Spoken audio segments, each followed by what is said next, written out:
परमेश्वर के बड़े नाम की महिमा हो। फिर से आने वाला प्रभु यीशु मसीह के मीठे और पवित्र नाम से सबको जय मसीह की।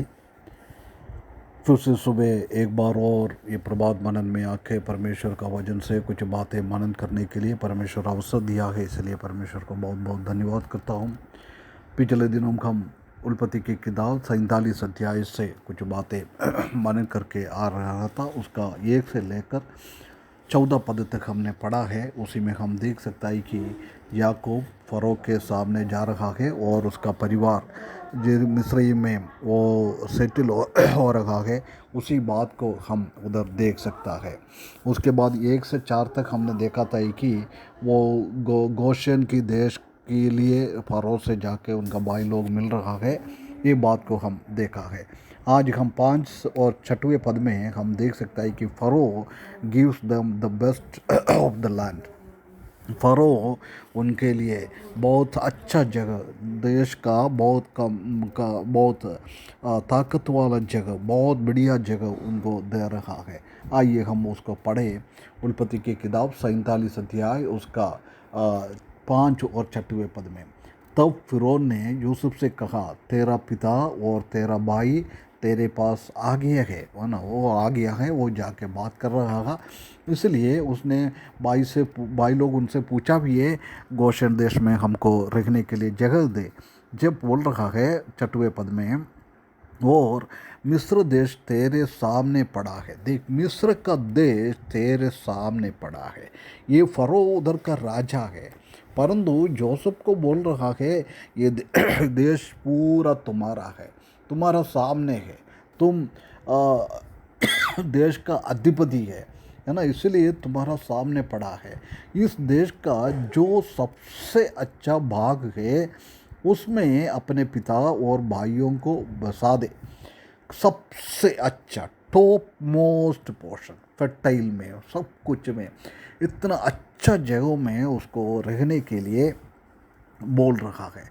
अर्थात वो बोला था वे गोशेन देश में ही रहो। उसने चाहा ना, ऐसी 4 पद में हमने देखा था कि उसने जाके मांगा है, उसी देश में रहने के लिए अधिकार दे रहा है, परमिशन दे रहा है, अनुवाद कर रहा है। हम देख सकते हैं कि ऐसी एक ब्लेसिंग, एक अनुग्रह याकूब के बच्चों के ऊपर आने के लिए, याकूब के ऊपर आने के लिए जोसेफ के कारण है। जोसेफ ने उसी को ऐसी मदद किया है। ये इजिप्ट को, मिस्र देश को बहुत बड़ा अकाल से बचाने के लिए जोसेफ का बुद्धि, जोसेफ का परमेश्वर है। इसलिए जोसेफ को इतना ऊंचा उठाया है, इतना ऊंचा उठाया है। जोसेफ के द्वारा उसी को बहुत ऊंचा पदवी में क्या चाहता है, कौन सी जगह चाह रहा है, उसी जगहों में जाके उसी को अवकाश मिल गया है, उसी को इनहेरिटेंस मिल गया है जोसेफ के कारण। प्रिय भाइयों बहनों, हाँ, जोसेफ तो इतना थोड़ा अच्छा काम किया है, इसलिए जोसेफ के द्वारा भाई लोगों को ऐसी एक अच्छा स्थान में लेके आया है, अच्छा एक पोजीशन उसको मिला है। परंतु हमारा स्थिति हम एक बार सोचेंगे तो परमेश्वर के सामने हम पापी थे, परमेश्वर के सामने हम दुष्ट काम करने वाला लोग थे, परमेश्वर के सामने हम परमेश्वर का शत्रु थे। परमेश्वर के पास कभी भी हम जा नहीं सकता था। हम नित्य नरक के अंदर जाने वाला लोग थे, स्वर्ग में हम कभी भी जा नहीं सकता था। परंतु प्रभु यीशु मसीह के द्वारा, जब प्रभु यीशु मसीह को हमने अपना उद्धार करते के रूप में स्वीकारा है, अपना घर का सदस्य हमको बनाया है, इसलिए स्वर्ग का वारिश हमको बनाया है। अभी हम स्वर्ग की वारिश है परमेश्वर के साथ, प्रभु यीशु मसीह के साथ। स्वर्ग में क्या क्या है वो सब परमेश्वर का बच्चों लोगों का भी है। वो भी नहीं हम जानता है कि प्रकाशित वाक्य 21 अध्याय में वो नया भूमि और नया यरूशलेम के बारे में उधर लिखा हुआ है। इतना खूबसूरत जगह है, इतना खूबसूरत जगह है। प्रभु यीशु मसीह दुनिया से जाने के पहले बोला था कि मैं तुम्हारे लिए जगह तैयार करने के लिए जा रहा हूँ, मैं जाकर जगह तैयार करने के बाद वापस आ जाऊँगा, मैं कहाँ रहता है उधर तुमको भी लेके जाएंगे। वही जगह है पुतना यरूशलेम, नया यरूशलेम। वो नया यरूशलेम की फ्लोरिंग स्वच्छ सोना से बना हुआ है, स्वच्छ सोना से, उसी में कोई भी कलंक नहीं है, बिल्कुल प्योर सोना से बना हुआ है। ऐसी एक जगह है। उसके बाद उसका दीवारें सब सोने का है, डायमंड से भरा हुआ है।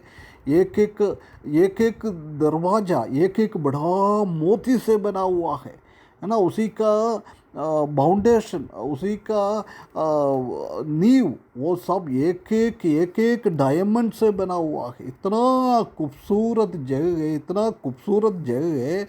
उधर सूरज का, चंद्रमा का कोई प्रकाश का जरूर नहीं है। प्रभु यीशु मसीह का मुंह से निकलने वाला ज्योति से पूरा वो नया यरूशलेम प्रकाशित हो जाता है। ऐसी एक जगह हमारे लिए प्रभु यीशु मसीह के द्वारा दिया है। ये मिस्री की सबसे अच्छा वाला जगह याकूब और उसका परिवार को दिया है। ऐसी हमारे जीवन में भी बहुत बड़ा जगह परमेश्वर हमारे लिए तैयारी कर रहा है। प्रभु यीशु मसीह आने वाला है।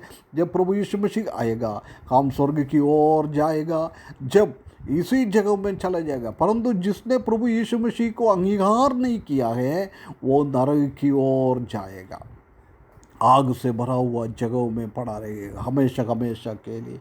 कि प्रभु हमको कितना आशीष परमेश्वर हमको दिया है, इसलिए हम धन्यवाद करें। उसके बाद हम देख सकते हैं कि और मेरे बाप दाद तो 6वें पद के आखिरी भाग में, और यदि तू जानते हो कि उनमें से परिश्रम पुरुष है, तो उन्हें मेरे पशुओं के अधिकारी ठहरा दो। परिश्रम पुरुष, काम करने वाला, मेहनत करने वाला लोग, हमेशा परमेश्वर भी यही चाहता है कि मेहनत करने वाला लोगों के लिए बहुत बड़ा आदर की बात है। उसी को बहुत बड़ा आदर देता है। उसी के संबंध में 2-3 पद अपन पढ़ेंगे।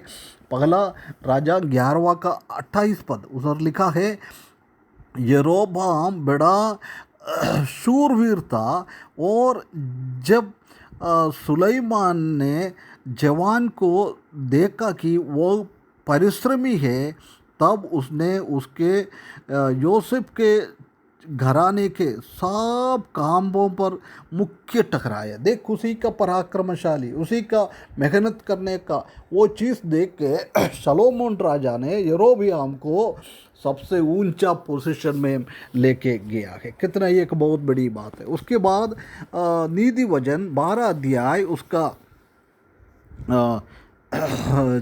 24 पद में ऐसा लिखा है, कामकाजी लोग प्रभुता करता है, परंतु आलसी बेगार में पकड़े जाता है। देख, कामकाजी लोग, काम करने वाला लोग, मेहनत करने वाला लोग, वो प्रभुता करता है, वो राज्य करेगा। परंतु कौन आलसी है, उसी का काम बिल्कुल खराब होगा, उसी को आगे बढ़ने का चांस नहीं है।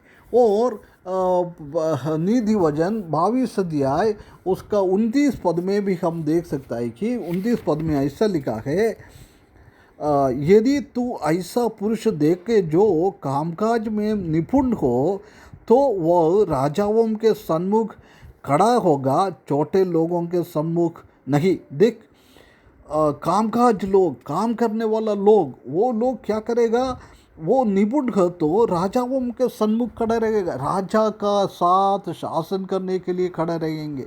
नहीं तो उसको छोटे लोगों के पास सामने नहीं खड़ा रहेगा, क्योंकि आलसी लोग छोटे लोगों के, नीच लोगों के साथ खड़ा रहेगा। प्रिय भाइयों बहनों, इससे हम ये सीख सकता है कि जब हम इस दुनिया में हमको रखा है, जब हम प्रभु ने कुछ तो कुछ काम हमको देता है, वो काम हम निपुणता के साथ, मेहनत के साथ, परिश्रम के साथ हम करेंगे, तो आने वाला दिनों में 1000 साल प्रभु यीशु मसीह इस दुनिया में शासन करने के लिए आएगा।